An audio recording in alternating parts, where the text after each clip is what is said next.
The doctor didn't say anything for a long time. She just stood there holding the printout, and I watched her read it twice, then a third time, and I thought maybe the machine had broken, maybe they'd mixed up the samples, because the look on her face wasn't the look of someone delivering news. It was the look of someone trying to understand something that didn't fit inside the rules she'd spent 20 years learning. Then she called in another doctor, and that doctor called in another, and the three of them stood in that small room with the flickering fluorescent light and the smell of antiseptic, and they all stared at the same piece of paper, and nobody said anything to me, and I just sat there in my coat with my hands in my lap thinking, whatever this is, it's going to change everything. I was right. My name is Declan, and I'm a pipe fitter from Sudbury, Ontario. I say that not because it matters what I do for a living, but because I want you to understand who I am. I'm not the kind of man who tells stories about himself. I'm the kind of man who shows up early, does the work, goes home, and figures that's enough. For most of my life, I thought that was enough. Her name was Joanna. We met when I was 26, at a company barbecue of all places. She was there with a friend of a colleague. She laughed loud and didn't apologize for it, and I thought that was one of the best things I'd ever seen in a person. We dated for 8 months, and then I asked her to marry me in the parking lot of a Tim Hortons because I'd planned to do it somewhere nicer, but I couldn't wait anymore.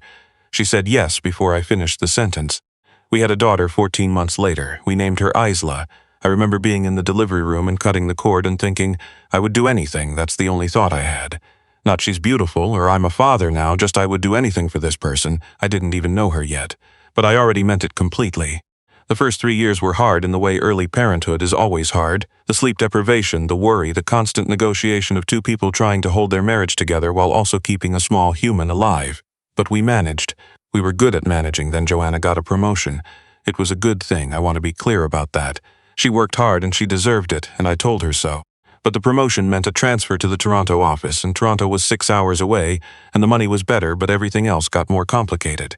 She started commuting on weekdays and coming home on weekends, and for a while it worked okay, or at least I told myself it worked okay, because Isla was 4 and starting JK and she needed stability, and I was the one who was there. I made the lunches. I did the drop-offs. I went to the parent-teacher interviews alone and sat in the little plastic chair across from Isla's teacher, and the teacher always said, "And where's Mom today?" And I always said she was working, because she was. I don't say this to make Joanna sound like a bad mother, she wasn't. But she was becoming someone I didn't recognize, slowly, the way ice melts. Not all at once, but until one day you reach for it and it's just water. She stopped calling as much. Then she stopped calling at all unless I called first. Then I started noticing she didn't ask about Isla the way she used to, not the details. What Isla had for breakfast, what she said at school, whether she still insisted on wearing the same red rain boots every single day, even in July, and I started to understand that she was pulling away. Not from me specifically, from the life we had built. One evening in February, Isla was 6. It was a Thursday, I remember because we'd had pierogies for dinner, and Isla had fallen asleep on the couch. Joanna called and said she wanted to talk. Not the good kind of we need to talk. The other kind, she said she wasn't happy. She said she felt like she'd been living 2 different lives and she wasn't sure she wanted to come back to this one. She said she thought we should separate. I asked her if there was someone else. She paused just long enough. Then she said no. I didn't push it. I don't know why. Maybe I already knew the answer and I didn't want to hear it out loud. Maybe I was too tired. Maybe I thought that if I didn't name it, it wasn't real. We filed the paperwork in April. The agreement was that Isla would live with me in Sudbury during the school year since I was already her primary caregiver, and Joanna would have her for summers and alternating holidays. It wasn't a perfect arrangement, but it was what made sense for Isla, and I cared more about what made sense for Isla than about anything else. What I did not expect was the call I got from Joanna's lawyer in June. She was petitioning for full custody. She wanted Isla to move to Toronto. The argument her lawyer made was that Joanna's income was substantially higher, that Toronto offered better schools and more opportunities, and, this is the part that still makes my chest tighten when I think about it, that I had been, quote, emotionally withholding during the marriage. I didn't even know what to say to that. Emotionally withholding.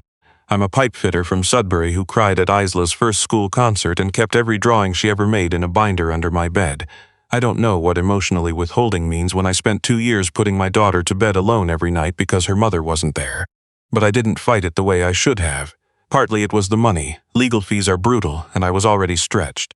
Partly it was that my own lawyer said the courts tend to favor stability of income, and Joanna's case wasn't crazy on paper. But mostly, and I've thought about this a lot, mostly I was scared that a drawn-out custody battle would damage Isla more than the outcome of it. She was 7. She loved her mother. I didn't want her in the middle of something ugly, so I agreed to a modified arrangement.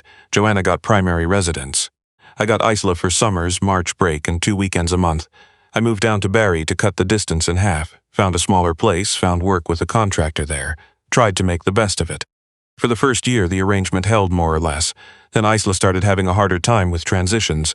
She'd come to my place quieter than I remembered her, and it would take a few days before she'd start laughing again. I figured it was just adjustment. Kids are adaptable, people kept telling me. She'll figure it out. Then the visits started getting shorter. Joanna would call and say Isla had a birthday party that weekend, or a skating competition, or she wasn't feeling well. The 2 weekends a month became one, then became occasional. I'd call Isla and she'd be distracted, or Joanna would answer and say Isla was busy. She'd call back later, and sometimes she did and sometimes she didn't. And then one day Isla was 9 years old and she called me herself. She said, "Dad, Mom says you don't really want to visit. She says you cancel a lot." I had not canceled once. I sat with that for a minute. Then I said very carefully, "Isla, that's not true. I would never cancel on you. I want to see you every single week." There was a pause, and then she said, "Oh, just that. Oh." I called my lawyer. I filed for a review of the custody arrangement. It cost me $11,000 in 8 months, and in the end the court found there wasn't sufficient evidence of parental alienation to modify the order. The judge said Isla's preference, she was 10 by then, was to stay in Toronto with her mother. I don't know what Joanna told her. I never found out exactly, but I know my daughter came to believe things about me that weren't true, and I couldn't fix it without making her feel like she had to choose, and I refused to do that to her. So I stayed quiet. I kept showing up when she let me. I sent cards for every birthday and every Christmas. I texted her even when she didn't reply. I drove 4 hours to sit in the bleachers at her skating competitions, and I didn't always tell her I was there because sometimes she seemed uncomfortable, and I thought, as long as she's okay, as long as she's skating and laughing and living her life, I can do this. I told myself that for 4 years.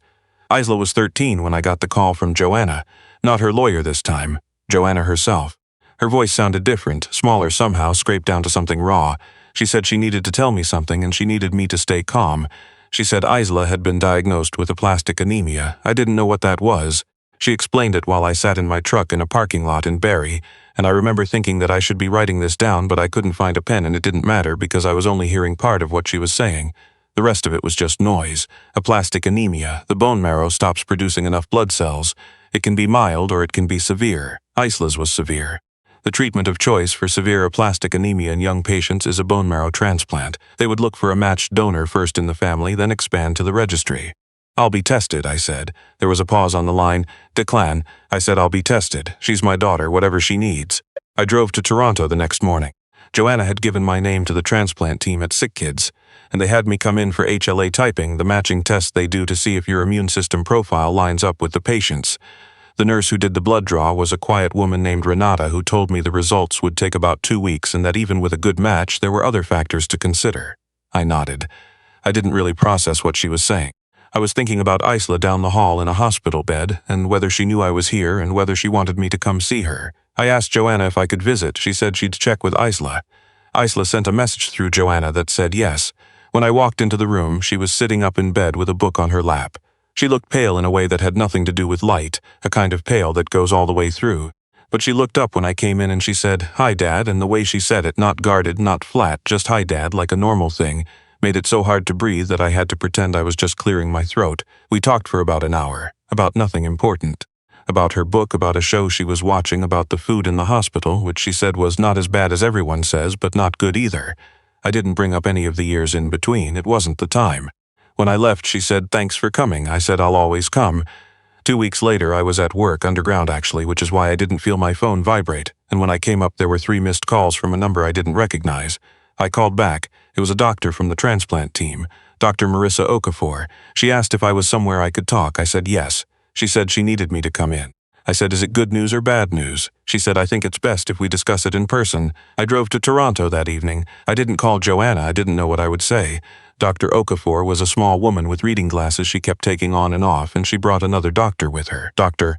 Yusuf, the head of the transplant program, and the 3 of us sat in a room that had a box of tissues on the table and a view of the parking garage. She put the HLA results on the desk in front of me. She said, "Mr. Farrell, your match to Isla is a 10 out of 10. Full compatibility across all loci. That's exceptional." I said, "Okay, so I can donate?" She said, "Yes, absolutely, and we want to discuss that with you.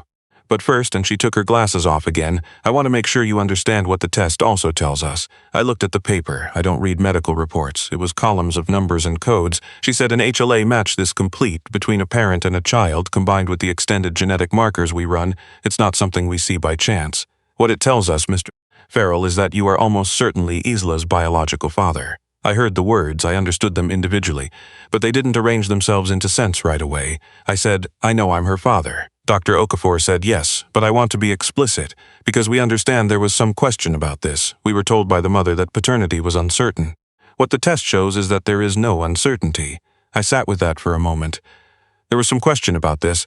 I thought back to the pause on the phone 6 years ago, the one that lasted just long enough. I thought about emotionally withholding an $11 and 4 years of driving 4 hours to sit in bleachers where my daughter didn't always know I was there. I said, she told you paternity was uncertain. Dr. Okafor said, she told our intake team yes. I said, did she tell Isla? The two doctors looked at each other. I'm going to be honest about what I felt in the next few minutes because I think if I'm not honest about it, this story doesn't mean what it needs to mean. I was furious, not the hot kind of furious that comes out as shouting, the cold kind that sits in your chest like a stone and makes you very quiet and very precise. I thought about everything, every missed visit, every silence, everything my daughter had come to believe about me that wasn't true, and I understood now that some of it, maybe a lot of it, had been possible because Joanna had planted a seed of doubt, not just with Isla, maybe, with everyone. He might not even be her real father. That's a sentence that does a lot of damage quietly. Nobody had ever said it to my face, but it explained some things. The way her family had been cold to me since the divorce. The way the custody lawyer had framed things. She'd used a question mark she invented to rewrite who I was, and I could have let the fury take over. I could have walked out of that hospital and called my lawyer and started building a case and made it about winning. But Isla was 13, and she was in a room down the hall, and she had aplastic anemia, and she needed a bone marrow transplant, and I was a 10 out of 10 match. So I put the stone in my chest somewhere it would keep, and I said to Dr. Okafor, what do we do next? The donation process took about 6 weeks from start to finish. They used a method called peripheral blood stem cell collection, where they give you injections for several days to stimulate your marrow to produce extra stem cells, and then they filter those cells out of your blood through a process that takes a few hours and feels like nothing much. It's not dramatic. You sit in a recliner and watch whatever's on TV, and at the end they take a bag of cloudy yellowish fluid away and you go home tired. I did not tell Joanna what the doctors had told me about the test results. I thought about it a lot, driving home after those appointments, alone in my apartment in Barrie at night. I had every right to confront her. I had the proof now in black and white. The lie she'd been living with for years was sitting in a hospital file, but I kept coming back to Isla. Isla was 13 and sick and scared, and she was already navigating something enormous, and I didn't want the transplant recovery period to be overshadowed by her parents dismantling each other. I didn't want her to feel like the cause of a war, so I waited. The transplant went ahead on a Tuesday in March. I wasn't in the room for it. The donor and recipient are kept separate during infusion, which I hadn't known. I sat in a waiting area with a bad cup of coffee from a machine down the hall, and I watched the clock, and I thought about the first time I held Isla, how small she was, how she smelled like something completely new. I thought about the red rain boots. I thought about the parent-teacher chair and the skating bleachers and the texts she didn't reply to. I thought, whatever she needs for however long I will be here. The recovery was slow. Aplastic anemia transplants carry real risk. Graft failure, infection, graft versus host disease, and for the first month it was touch and go in ways I won't try to describe because I wasn't there for most of it, and the parts I know I learned secondhand from the nurses who were kind enough to give me updates when I called. Joanna and I were not speaking. We communicated through the transplant team's care coordinator when necessary. There was a coldness between us that had always been there under the surface, but now it had purpose. Isla's count started recovering in week 5. By week 8, she was off isolation. By week 10, she was asking if she could have pizza. Dr. Okafor called me when the results confirmed full engraftment, meaning the donated cells had taken hold and her marrow was producing again. She said, "Your cells are doing what they need to do, Mr. Farrell." I pulled over on the side of Highway 400 and cried for about 15 minutes. Just sat there with my 4-ways on and cried. It was Isla who brought it up. Not me, not Joanna, Isla. She was 14 by then, still in the recovery period, but doing well, and I was visiting her at Joanna's apartment, the first time I'd been there, actually, and we were sitting at the kitchen table, and Joanna was in the other room, and Isla had this look on her face like she was working something out.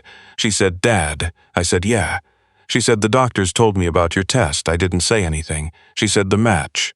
They said it was perfect." And then I asked what that meant, and the nurse said. She stopped. She probably wasn't supposed to say.